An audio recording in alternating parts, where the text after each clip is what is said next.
bila saya baca komen-komen yang dikongsikan oleh rakan-rakan kita, ramai sebenarnya yang ada kesedaran untuk membina tabungan, membina simpanan untuk menyambut perayaan. Tapi persoalannya tuan-puan, boleh tak saya tanya, adakah tuan-puan ada simpanan untuk masa depan? Dana pendidikan anak-anak, dana persaraan, dana sakit nanti, dana untuk membina rumah impian dan sebagainya. Ada buat tak? Tuan-puan, sebenarnya perayaan macam raya haji, raya puasa dan sebagainya, kita tak perlulah berlebih-lebihan sehingga kita bergolok gadai ataupun berhutang untuk menyambut perayaan.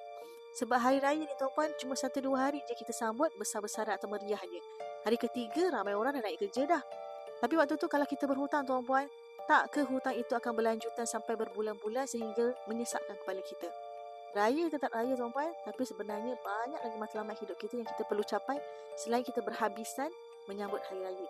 Antaranya dana pendidikan anak-anak, dana persaraan kita nanti dan sebagainya.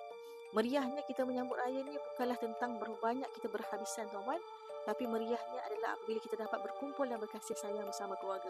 Akhir kata tuan-puan, pesanan untuk tuan-puan dan diri saya juga, selain kita bersungguh-sungguh menabung untuk meraihkan perayaan, marilah kita bersama-sama bersungguh-sungguh menyimpan, menabung untuk tujuan kehidupan kita masa akan datang.